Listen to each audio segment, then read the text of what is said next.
ونعوذ بالله من شرور أنفسنا ومن سيئات أعمالنا من يهده الله فلا مضل له ومن يضلله فلا هادي له ونشهد أن لا إله إلا الله وحده لا شريك له ونشهد أن سيدنا ومولانا محمدا عبده ورسوله صلى الله تبارك وتعالى عليه وعلى آله وصحبه وسلم تسليما كثيرا أما بعد فأعوذ بالله من الشيطان الرجيم بسم الله الرحمن الرحيم يا أيها الناس إنا خلقناكم من ذكر وأنثى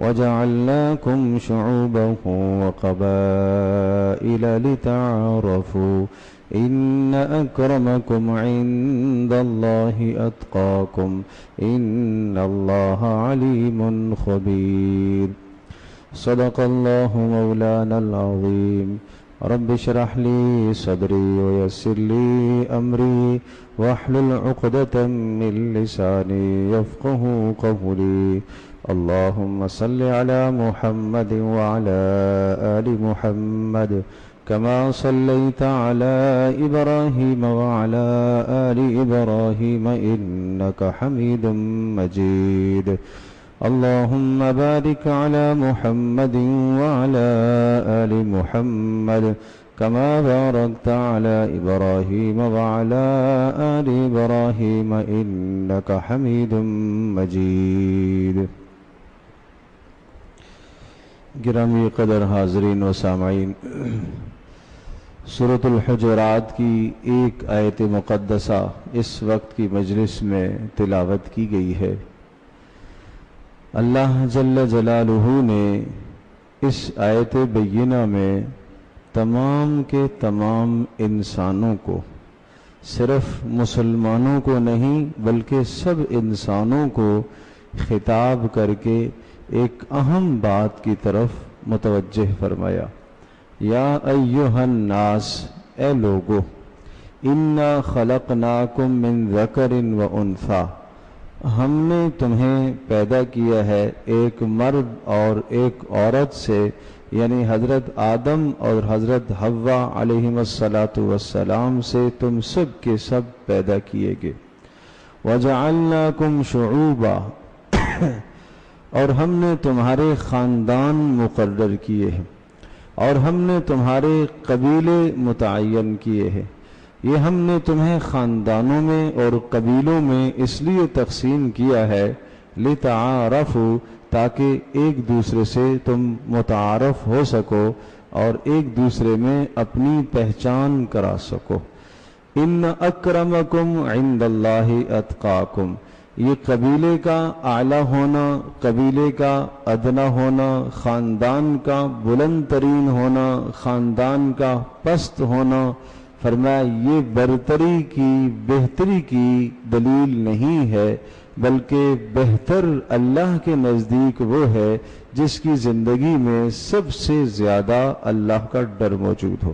ان اکرمکم عند اللہ اتقاکم، عزت مندی قبیلے کی وجہ سے نہیں ہے، عزت مندی خاندان کی وجہ سے نہیں ہے، عزت مندی زبان کی وجہ سے نہیں ہے، قوم کی وجہ سے نہیں ہے، وطن کی وجہ سے نہیں ہے۔ عزت ہے تو اللہ تبارک تعالیٰ کے ڈر کی بنیاد پر، یعنی تمہارے درمیان میں وہی شخص سب سے زیادہ عزت مند سمجھا جائے گا جس کی زندگی میں سب سے زیادہ اللہ کا خوف موجود ہے۔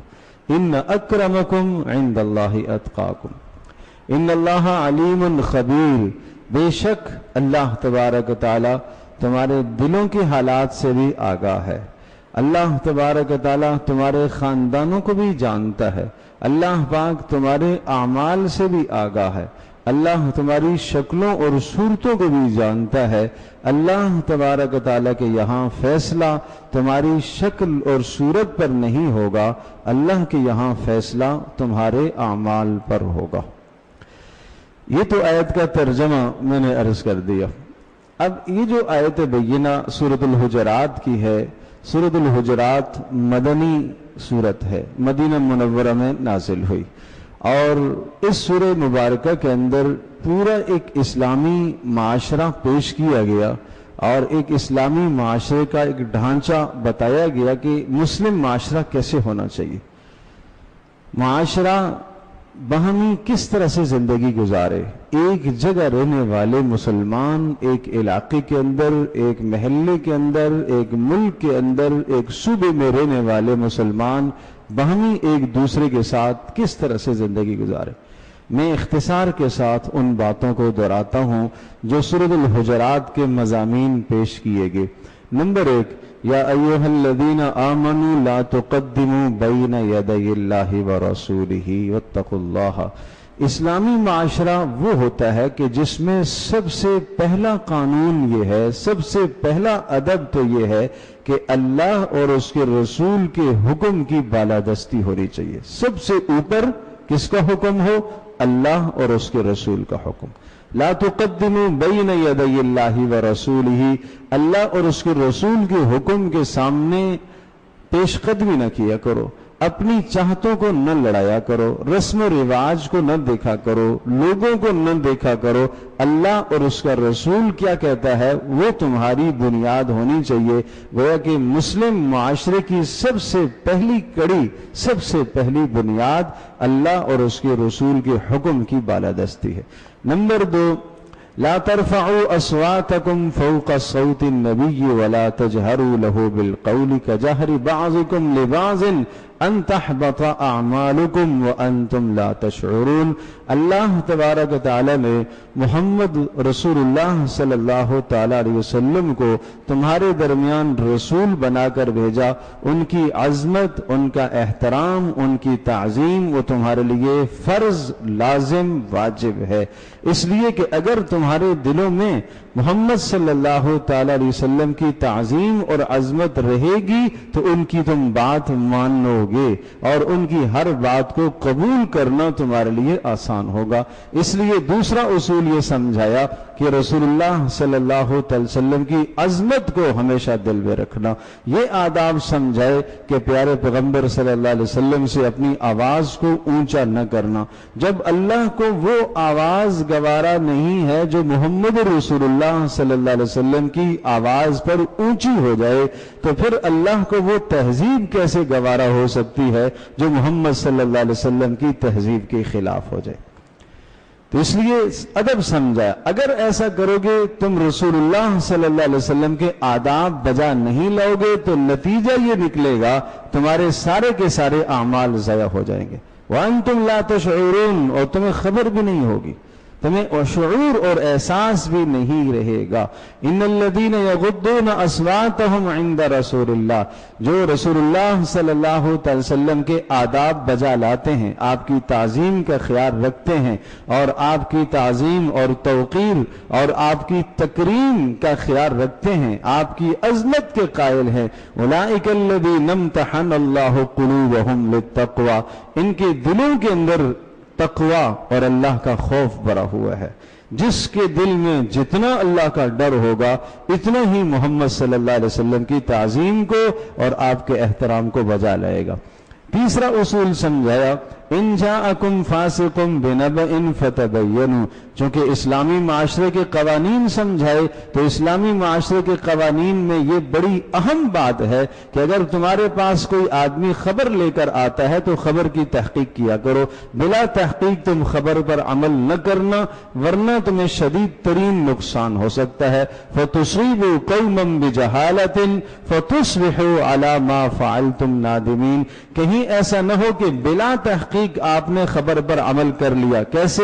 فلاں نے آپ کو آ کر کہا کہ بھئی وہ فلاں آدمی کے پاس سے میں اٹھ کر آ رہا ہوں، اس نے تو آپ کو یوں کہا ہے، اس نے تو آپ کے بارے میں یہ برائی کی ہے، اس نے تو آپ کی یہ غیبت کی ہے، اس نے تو آپ کی یہ چغل خوری کی ہے، اس نے تو آپ کو گالی دی ہے۔ یہ خبر تمہارے پاس آئی، اس خبر کی تحقیق کرو۔ کسی بھی قسم کی خبر تمہارے پاس آئے اس پر تحقیق کرو۔ بلا تحقیق خبر کو نہ آگے پھیلاؤ نہ اس پر عمل کرو، تحقیق کیا کرو۔ یہ اصول سمجھایا اسلامی معاشرے کا، ورنہ باہمی جنگ و جدل اور باہمی لڑائی اور آپس میں نفرتیں پھیلے گی۔ اور پھر ارشاد فرمایا وَاعْلَمُوا أَنَّ فِيكُمْ رَسُولَ اللَّهِ، تمہارے درمیان میں اللہ کے رسول کی زندگی موجود ہے، ایک ایک پل میں، ایک ایک عمل میں رسول اللہ صلی اللہ علیہ وسلم کی سیرت تمہارے سامنے موجود ہے۔ تمہیں کسی اور کی طرف دیکھنے کی ضرورت کیا ہے؟ تمہیں کہیں اور جانے کی ضرورت کیا ہے؟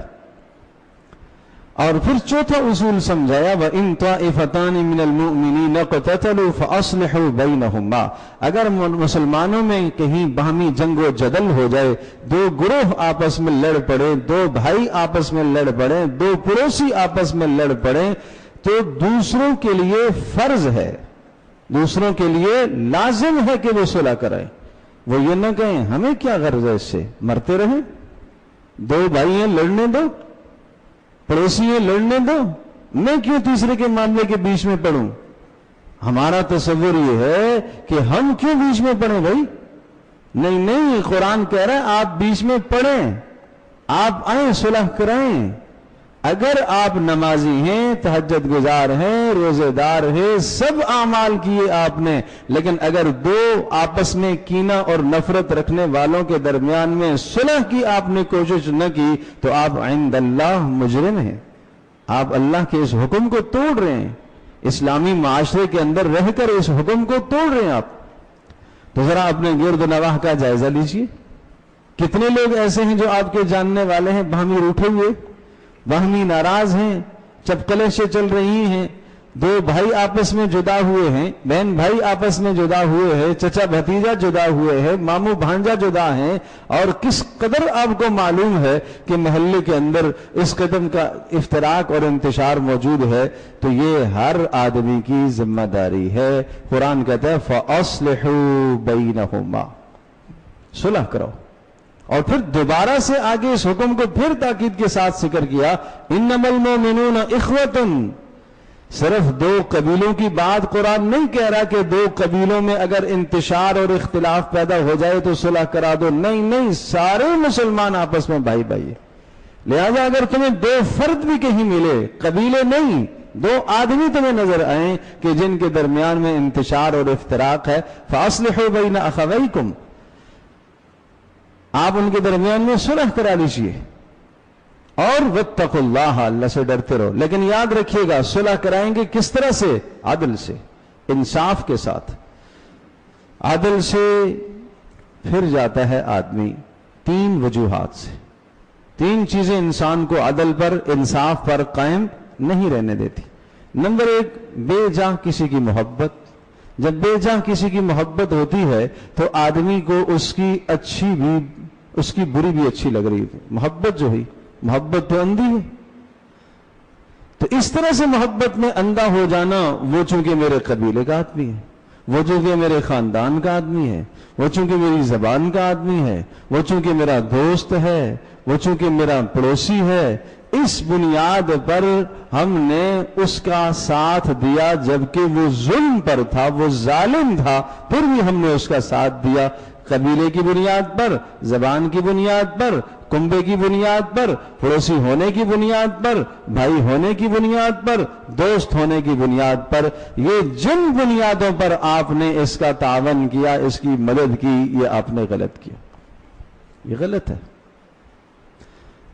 رسول اللہ صلی اللہ تعالی علیہ وسلم نے ارشاد فرمایا، جس شخص نے کسی ظالم کی مدد کی اور اسے معلوم ہے کہ یہ ظالم ہے، اسے معلوم ہے کہ یہ ظالم ہے، پھر بھی اس کی مدد کر رہا ہے، پھر بھی اس کے ساتھ چل رہا ہے، لیقویہ، تاکہ اس کو طاقتور بنائے، اس کو طاقت بخشے۔ فرمایا اس نے اپنی گردن سے اسلام کا پٹا نکال دیا، اسلام کی زینت اس نے اپنی گردن سے، اسلام کا ہار اپنی گردن سے نکال کر پھینک دیا اس نے۔ اور ایک روایت میں یوں فرمایا کہ اس نے گویا کہ شرک کیا، یہ شرک کیا عمل ہے، اور اسی کو رسول اللہ صلی اللہ علیہ وسلم نے جاہلیت کا عمل بتایا، یہ جاہلیت کا عمل ہے۔ ایک شخص نے پوچھا، اللہ کے رسول، کیا کوئی آدمی اپنی قوم کی مدد کر سکتا ہے، اپنے خاندان کی مدد کر سکتا ہے؟ آپ نے فرمایا ہاں اپنی قوم کی اپنے خاندان کی مدد کرنا تو بڑی اچھی بات ہے، لیکن جب تک آپ کی قوم آپ کا خاندان ظلم نہ کرے، ویسے آپ اپنی قوم کی سپورٹ کریں، آپ مدد کریں، آپ تعاون کریں، آپ بھائی کو مدد دیں، آپ رشتہ دار کے ساتھ مدد کریں، لیکن جس دن آپ کو پتہ چل رہا ہے کہ یہ ظلم کر رہا ہے، نہیں، ظلم کا ساتھ نہ دیجیے۔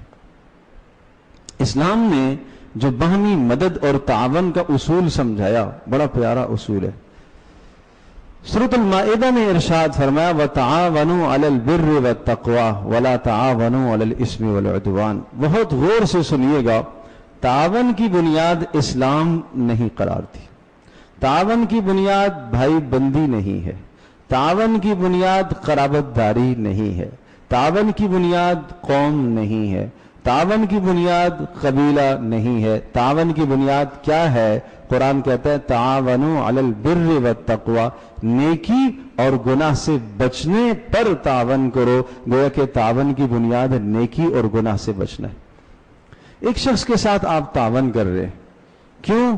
اس لیے کہ تاکہ اس تعاون کے نتیجے میں وہ کسی نیک عمل پر کھڑا ہو، یہ اچھا تعاون۔ ایک آدمی غریب ہے، آپ اس کے ساتھ تعاون کر رہے ہیں اور اس کو کسی قابل بنا رہے ہیں، آپ اسے پاؤں پر کھڑا کر رہے ہیں، اچھا تعاون۔ چاہے وہ قبیلے کا ہے، غیر قبیلے کا ہے، قبیلے کا ہے تو زیادہ ثواب ہے، زیادہ اجر کی بات۔ باہر صدقہ دینا بسا اوقات آسان ہوتا ہے، اپنے قریب رشتہ دار کو، قبیلے والے کو صدقہ دینا اور اس کو پاؤں پر کھڑا کرنا ذرا مشکل ہوتا ہے۔ یہ پاؤں پر کھڑا ہو گیا تو کل کلاڑی مارے گا ہمارے پاؤں پر، بھائی اللہ کی رضا کے لیے کام کرنا ہے۔ تو گناہ سے بچنے پر اور نیکی پر تعاون کرنا بتلایا گیا ہے۔ وَلَا تَعَاوَنُوا عَلَى الْإِثْمِ وَالْعُدْوَانِ، گناہ پر اور ظلم اور زیادتی پر اب تعاون نہ کیا کرو کسی کے ساتھ۔ تو اس لیے میں عرض کر رہا تھا کہ عدل و انصاف سے آدمی پھر جاتا ہے بے پناہ محبت کی بنیاد پر۔ نمبر 2، عدل و انصاف سے پھر جاتا ہے کیوں؟ نفرت کی بنیاد پر۔ لا یجرمنکم شنآن قوم علی الا تعدلوا، اے ایمان والو تمہیں کسی قوم کی نفرت عدل سے نہ پھرے، انصاف سے نہ پھرے، عدل انصاف سے تمہیں کسی قوم کی نفرت نہ پھرے۔ ظاہر ہے فلاں سے نفرت ہے تو اس کی اچھی بات بھی آدمی کو بری لگ رہی، تو یہ عدل سے پھر گیا انسان۔ اور تیسری چیز ہے خوف، کہ بسا اوقات آدمی عدل کی بات نہیں کہہ پاتا، صاف بات نہیں کہہ پاتا، ڈر کی وجہ سے۔ سب سے زیادہ ڈر اللہ کا رکھنا چاہیے۔ تو اس لیے فرمایا کہ مسلمانوں کے درمیان میں باہمی صلح کرا دیا کرو۔ اور 5واں اصول یہ سمجھایا لا یسخر قوم من قوم، سخریہ نہ کیا کرو، مذاق نہ اڑایا کرو، یہ اسلامی معاشرے کے اصول سمجھائے۔ اور 6واں اصول یہ سمجھایا لا یسخر قوم من، کیوں؟ اس لیے کہ دیکھو تم جس کا مذاق اڑا رہے ہو ممکن ہے وہ اللہ کے ہاں زیادہ قیمتی ہو، یہ اللہ جانتا ہے، یہ اللہ جانتا ہے کہ کس کا کیا حال ہے۔ رسول اللہ صلی اللہ علیہ وسلم کی خدمت سے کے پاس سے ایک شخص گزرا، آپ نے پوچھا اس کے متعلق آپ لوگوں کا کیا خیال ہے؟ بڑا عالی نسب ہے، بڑی وجاہت والا آدمی ہے، اور اگر یہ کہیں رشتے کا پیغام دے تو کوئی پیغام نہ ٹھکرائے، سفارش کرے تو کوئی سفارش کی رد نہ ہو، یہ تو بڑا آدمی ہے۔ کچھ وقت کے بعد ایک دوسرا گزرا، اس کے متعلق کیا خیال ہے؟ اللہ کے رسول اس کا تو کوئی مقام نہیں، اس کا تو معاشرے میں کوئی مقام نہیں ہے، اگر رشتے کا پیغام بھیجے تو قبول کوئی نہیں کرتا، سفارش کرتا ہے تو کوئی سفارش نہیں سنتا، اس کی تو کوئی حیثیت نہیں۔ تو رسول اللہ صلی اللہ علیہ وسلم نے ارشاد فرمایا جس کے متعلق تم لوگوں نے یہ کہا کہ اس کی کوئی حیثیت نہیں ہے، اور وہ پہلے والے کی آپ نے حیثیت بتلائی، اس جیسوں سے ساری دنیا بھی بھر جائے اس ایک کا مقابلہ نہیں کر سکتے۔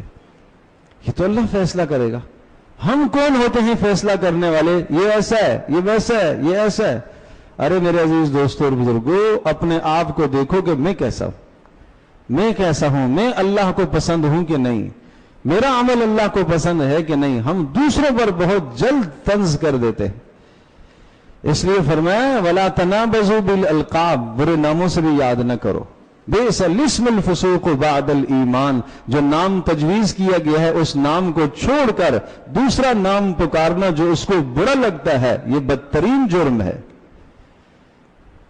نام گنوانا، غلط نام سے یاد کرنا، نام بگاڑ کر اسے پکارنا، اور اگر وہ اس کو برا لگ رہا ہے تو بہت بدترین جرم.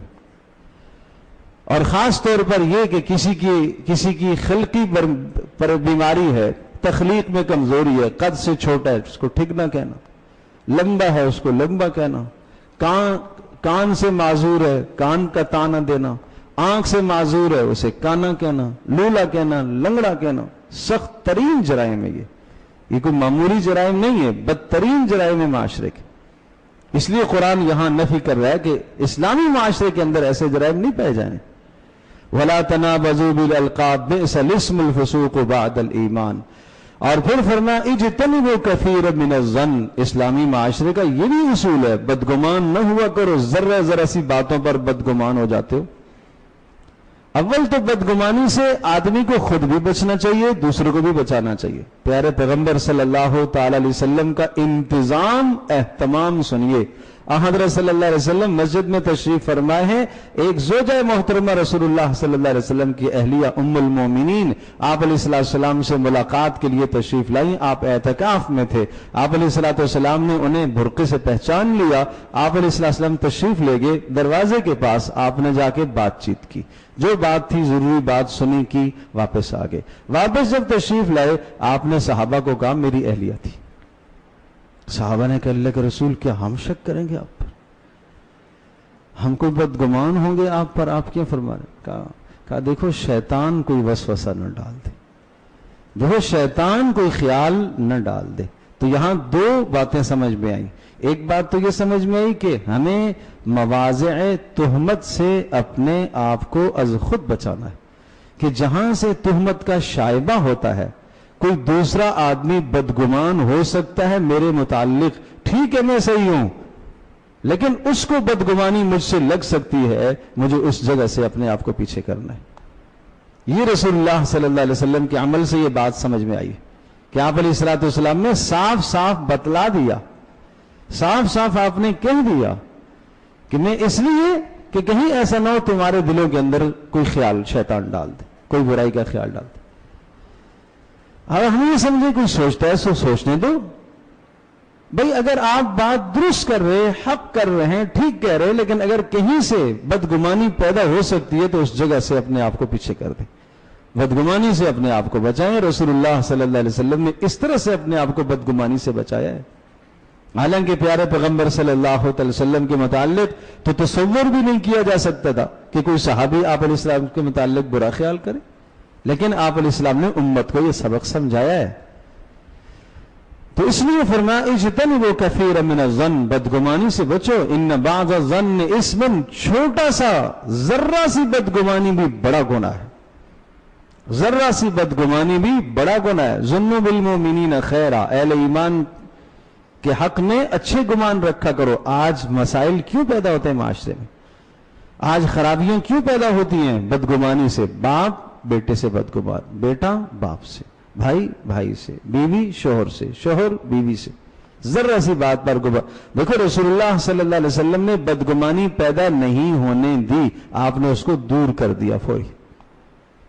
تو بتلا دینا چاہیے. اگر آپ کو سمجھ میں آ رہی ہے بات، خیال آ رہا ہے کہ یہ میرا مسلمان بھائی ہے اس وجہ سے بدگمان ہو سکتا ہے، تو آپ کو حقیقت بتلا دینی چاہیے. اور دوسری طرف یہ بھی پیغام ہے کہ بلا وجہ ذرا سی بات پر آدمی کو بدگمان بھی نہیں ہونا چاہیے. آدمی کو اچھا گمان رکھنا چاہیے، حسن ظن رکھنا چاہیے. عبداللہ بن مسعود رضی اللہ تعالیٰ کے سامنے ایک شخص لایا گیا اور اس کی داڑھی سے شراب کے قطرے ٹپک رہے تھے. تو کہنے والوں نے کہا اس نے شراب پی ہے. تو بڑا پیارا جملہ فرمایا، کہا آپ کے پاس گواہ ہیں؟ نہیں گواہ تو نہیں. آپ نے دیکھا بھی نہیں ہے. تو کہا پھر کیوں بدگمان ہوتے ہو؟ تو آپ یہ بتائیے کہ داڑھی سے شراب ٹپک رہی ہے تو کیا سمجھ میں آ رہا ہے؟ فرمایا یہ بھی تو ہو سکتا ہے کہ کسی شراب والے کے پاس سے گزر رہا ہو، کسی نے یوں گلاس انڈھیل دیا اس پر. اچھا گمان کیوں نہیں کرتے ہو؟ حد تو نہیں لگ سکتی اس پر جب تک گواہ موجود نہ ہو اور جب تک وہ خود اقرار نہ کرے. یعنی اسلامی اعتبار سے وہ مجرم نہیں بن سکے گا جب تک اس پر وہ خود اقرار نہ کرے یا گواہ سے ثابت نہ ہو جائے. جب یہ بات ہے تو پھر آپ کیوں بدگمان ہوتے ہو؟ کیوں اپنے اعمال تباہ کرتے ہو؟ اور بدگمانی کا بدترین نتیجہ کہ ہمارے اعمال تباہ ہو جاتے ہیں. اور فرمایا جب بدگمانی ہوتی ہے تو بدگمانی کے نتیجے میں آدمی غیبت کرتا ہے، اس لیے کہ ذرا سا برا خیال کسی کے متعلق آیا تو پھر اس کی ٹوہ میں پڑتا ہے. اس لیے قرآن کہتا ہے وَلَا تَجَسَّسُوا، ٹوہ میں نہ پڑو.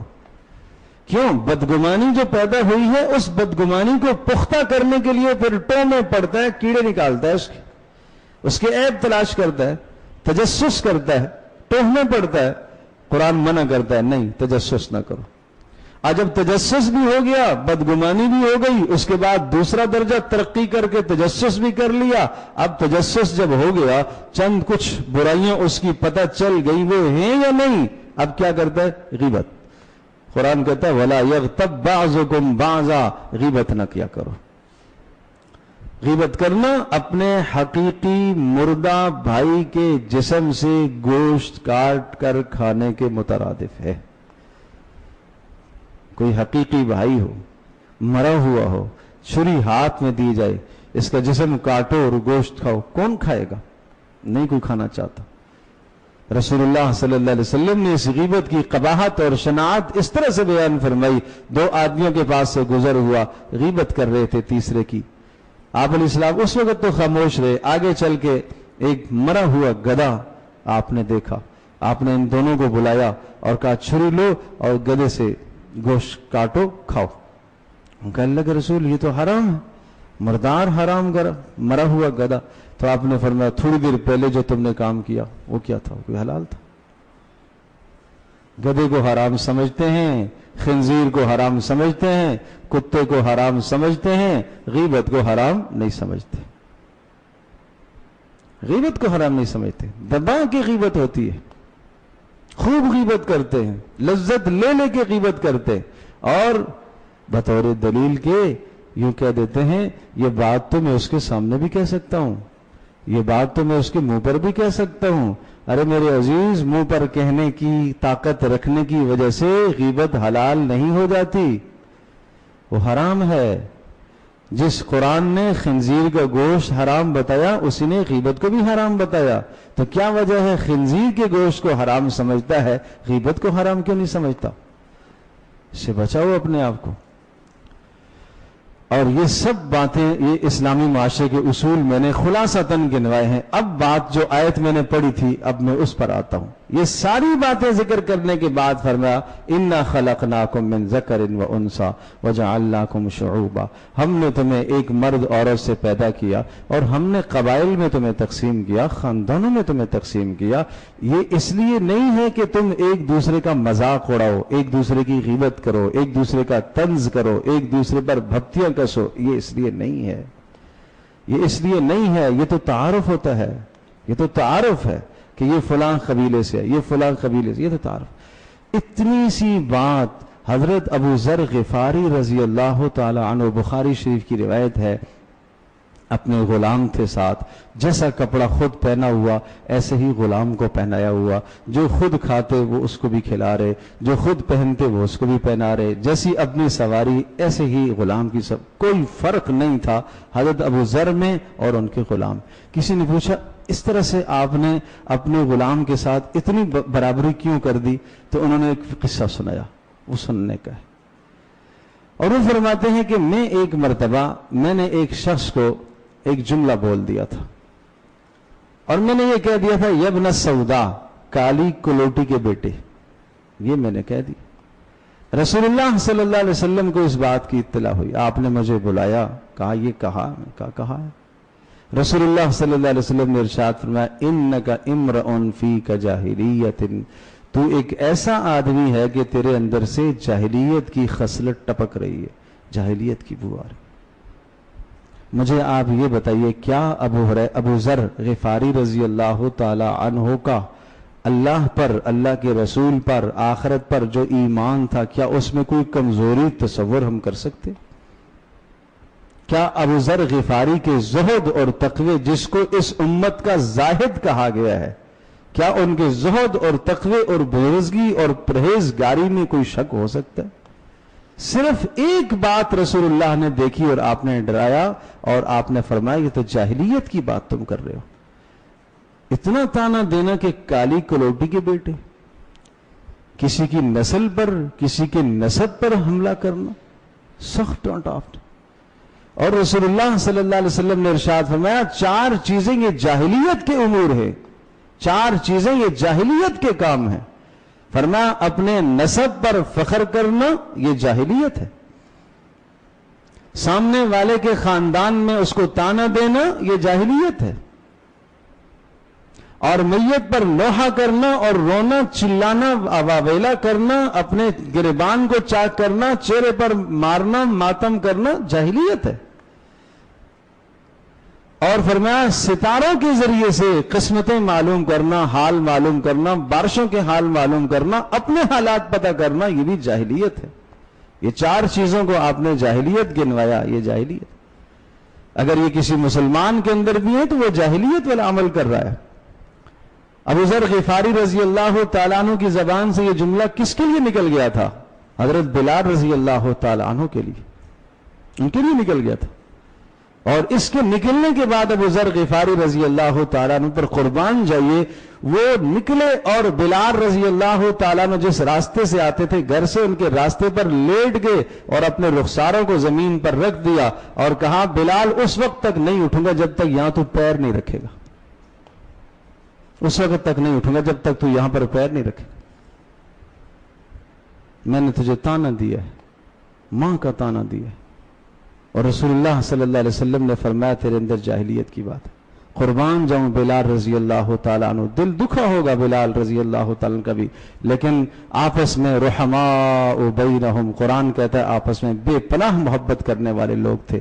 حضرت بلال رضی اللہ تعالیٰ عنہ لیٹ گئے اور دوزانہ ہو کے زمین پر جا کے ان کے رخساروں کو چوما۔ میں ان رخساروں پر بلا قدم رکھوں گا؟ میں یہاں قدم کیسے رکھ سکتا ہوں؟ یہ تھے مقدس لوگ، یہ تھے بلند و بالا لوگ، یہ دنیا کی یہ چیزیں نہیں دیکھتے تھے کہ میرے یہاں لیٹنے سے لوگ کیا کہیں گے کہ ایک غلام سے پیر رکھوا رہا ہے۔ اور یہ بھی نہیں تھا بلال کے ہاں مزہ آیا نا، اب مزہ آیا نا، اب اللہ اکبر اللہ اکبر۔ تو اپنی زندگی کا محاسبہ کریں، ہم کہاں کھڑے ہیں آج؟ ذرا ذرا سی بات پر گھر میں بیوی کو طنز، تو فلاں کی بیٹی ہے، غریب کی بیٹی ہے، اللہ اکبر، تمہارے پاس تھا کیا؟ یہ کوئی کم بات ہے؟ یہ کوئی کم بات ہے؟ کسی کے دل کو چھلنی کرنا، کسی کے دل کو زخمی کرنا، کسی کے دل کو توڑنا۔ جس دل میں رب ہے بھائی، جس دل میں اللہ ہے، جس دل میں اللہ ہے، اللہ کے رسول کی محبت ہے، اس دل کو یوں توڑنا ایک جملے سے؟ آپ جانتے ہو طنز کتنا برا ہے؟ رسول اللہ صلی اللہ علیہ وسلم طائف کے موقع پر جب تھے، آپ علیہ الصلوۃ والسلام کے سامنے وہ لوگ آئے، ایک نے آ کر کہا اللہ پاک کو آپ سے زیادہ اچھا کوئی آدمی نہیں ملا جس کو اللہ رسول بنا کر بھیجا۔ لولا نزل هذا القرآن على رجل من القريتين عظيم، کیا مکہ اور طائف میں آپ سے بڑا کوئی نہیں ملا اللہ کو؟ آپ ہی کو رسول بنا کے بھیجا۔ مال نہیں ہے، خاندان، آپ غریب آدمی ہیں، آپ کے پاس مال نہیں ہے، آپ کیسے رسول ہو گئے؟ طنز کیا۔ دوسرے نے کہا جاؤ جاؤ، آپ کی بات ہی نہیں سنتا ہوں، اگر آپ رسول ہوئے اللہ کے، آپ کی بات ٹھکرانا خطرے سے خالی نہیں ہے، اور اگر آپ رسول نہیں ہیں آپ جھوٹے ہیں، جھوٹے کی بات نہیں سنتا ہوں۔ اللہ اکبر۔ ٹھیک 15 سال کے بعد یہ لوگ رسول اللہ کی خدمت میں آئے، مکہ فتح ہوا، آپ علیہ الصلوۃ والسلام کی خدمت میں آئے اسلام قبول کرنے کے لیے۔ آپ علیہ السلام نے فرمایا ان کا اسلام قبول نہیں ہے، ان کا اسلام قبول نہیں ہے۔ کیوں؟ جنہوں نے راستے میں پتھر بچھائے، کانٹے بچھائے، پتھر مارے مکہ میں، ان کے لیے معافی کا اعلان ہے۔ جنہوں نے طنز کیے تھے، جنہوں نے دل زخمی کیے تھے، ان کے لیے معافی کا اعلان نہیں کیا تھا، ان کے لیے معافی کا اعلان نہیں ہے، ان کا اسلام قبول نہیں ہے، انہوں نے میرا دل دکھایا ہے۔ تو وہ جسموں کے زخم تو سب بھول گئے تھے، وہ جسموں کے زخم سب غائب ہو گئے، لیکن جنہوں نے دل زخمی کیے تھے آج طویل زمانہ گزرنے کے بعد وہ زخم یاد آئے۔ قربان جاؤں حضرت زینب رضی اللہ تعالی عنہا پر، انہوں نے کہا اللہ کے رسول آپ عفو کرنے والے ہیں، آپ درگزر فرمانے والے ہیں، آپ معاف کر دیجیے۔ اگر آپ نے معاف نہ کیا تو یہ جہنم میں چلے جائیں گے۔ گھر والیاں اس طرح سے نیک مشورے دیا کرتی ہیں۔ یہ اچھا مشورہ دیا حضرت زینب رضی اللہ تعالی عنہا نے، رسول اللہ صلی اللہ علیہ وسلم نے فرمایا ٹھیک ہے بلا لو، آپ نے پھر ان کا اسلام قبول کر لیا اور وہ اسلام میں داخل ہوئے۔ تو بھائی اپنے آپ کو بچاؤ، یہ نمازیں، یہ روزے، یہ حج، یہ زکوٰۃ، یہ صدقے، یہ خیرات، یہ سارے اعمال منہ پر مار دیے جائیں گے اور سب کے سب اعمال ادھر منتقل ہو جائیں گے جن کے دل توڑے، جن کو زخمی کیا ہے، جن کے دلوں کو زخمی کیا ہے۔ تو ان چیزوں کو جاہلیت کے امور کہا گیا۔ آپ علیہ السلام نے فرمایا یہ تو جاہلیت کی چیزیں۔ تو آئیے ہم عزم کرتے ہیں کہ اس قسم کے معاملات سے، اس قسم کی برائیوں سے ہم اپنے آپ کو بچائیں۔